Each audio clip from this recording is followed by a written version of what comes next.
Une amie me faisait récemment la réflexion que rares sont les analystes qui évoquent la fatigue, qui les terrasse parfois dans l'exercice de leurs fonctions.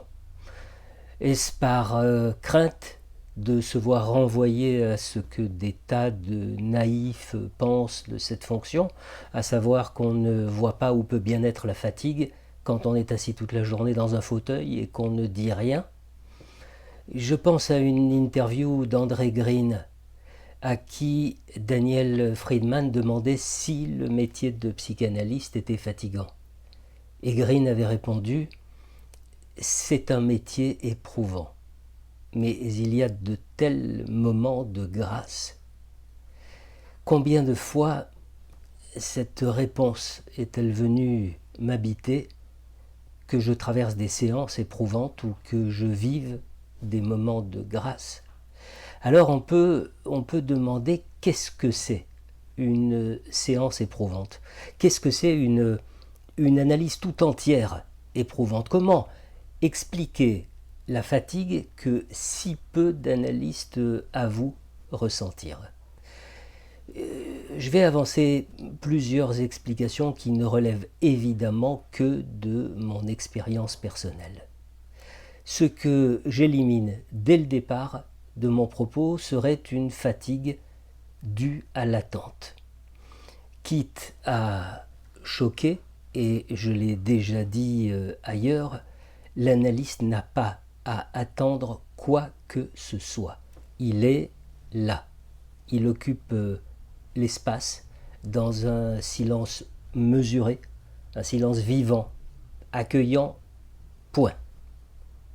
Ce que j'élimine également serait une fatigue due à la concentration de l'analyste.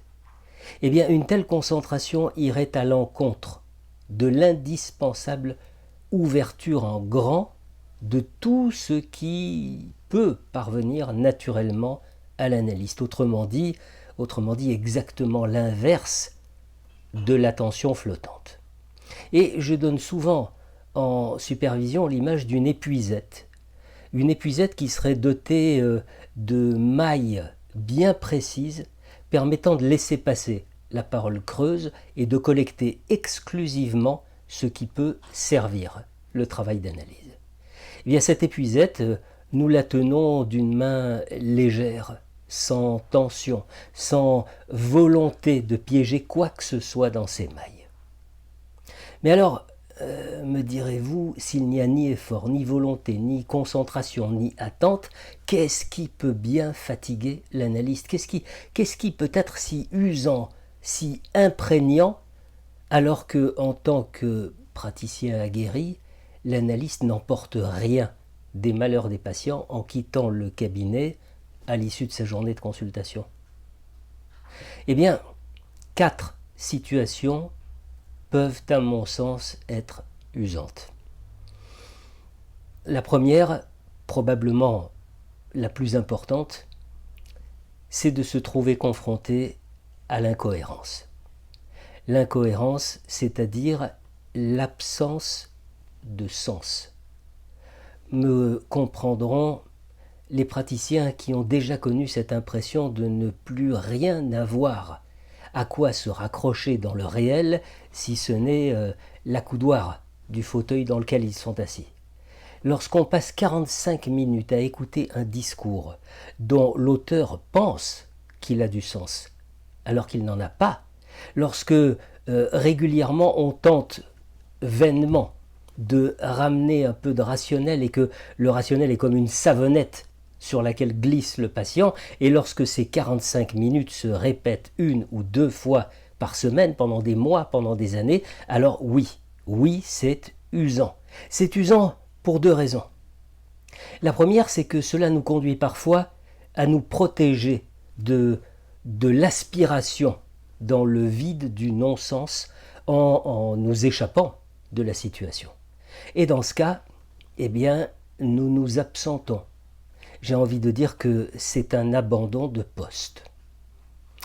La seconde, c'est que si le patient est persuadé de verbaliser un matériau qui a du sens, un matériau d'intérêt, nous devons entrer dans le non-sens du patient pour tenter de comprendre quelle est sa logique, quelles sont les constructions qui n'appartiennent qu'à lui et qui forment des figures totalement étrangères au sens commun. C'est une tâche ardue, franchement éreintante.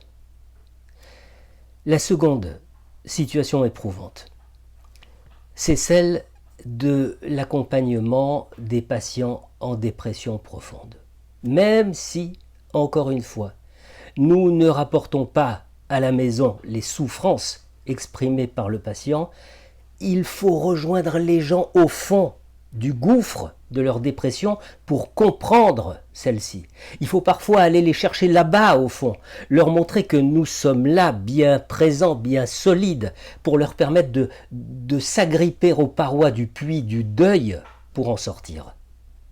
Eh bien là aussi, ces voyages sont très éprouvants. Rien à voir avec la fameuse écoute thérapeutique si confortable et souvent confondue avec la psychanalyse. Il y a une troisième situation qui atteint profondément le psychanalyste. C'est celle de la parole vide.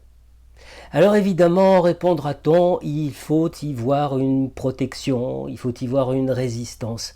Certes, mais ce n'est pas parce que l'on a compris qu'il s'agit d'une résistance que les séances coulent comme un fleuve tranquille. En fait, elles coulent comme un fleuve trop tranquille, c'est-à-dire avec un débit hypnotique, tellement l'eau du fleuve ne charrie aucun matériau intéressant. Enfin, dernière situation que je voudrais pointer, c'est celle qui nous rappelle combien la position de l'analyste est forcément politique, au sens noble. J'ai coutume de dire en supervision que les souffrances du patient, c'est la manifestation chez chaque individu du malheur du monde. Et c'est franchement lassant de voir combien l'environnement influe sur l'individu, combien les maladies de la société déteignent et génèrent des pathologies sur l'individu. Quelle prise avons-nous alors que nous agissons clairement sur les conséquences et non pas sur les racines du mal? Une seule espérance, que le patient s'accroche suffisamment longtemps pour que, même si les racines continuent de prospérer, il soit en mesure de s'extraire, de se libérer de leur emprise. Assécher la demande, toujours infantile. Apaiser la colère, en faisant reconnaître la figure véritable de celui ou celle à qui elle est adressée. Reconnaître clairement le déni du réel. Alors oui, si le patient s'accroche et persiste dans son travail, s'il a vraiment à cœur de se libérer des influences qui pèsent sur sa vie et sur son destin, alors il s'attache à ce que cesse la revendication, qui signifie dépendance, assistanat, régression, car attente de nourriture maternelle. Il vit l'augmentation progressive du degré de conscience de sa responsabilité personnelle. Il devient capable de déceler derrière de pseudo-défense des libertés un appel au chaos. Si un tel accompagnement est passionnant pour l'analyste, il est également éprouvant parce que très régulièrement, le patient se cabre pour demeurer sur ses positions anciennes. Voilà pourquoi un analyste ne sort pas indemne de certaines séances. Voilà pourquoi la sensation de fatigue est aussi prégnante tout au long de certaines analyses. Et donc, pour ces raisons, si différentes des raisons habituelles qui causent de la fatigue, le psychanalyste peut se voûter. Dans ces états qui frôlent parfois l'épuisement et qui interroge évidemment les transferts sur le patient, Il faut garder en mémoire les mots d'André Green. Oui, oui, le métier est un métier éprouvant. Mais il y a de tels moments de grâce.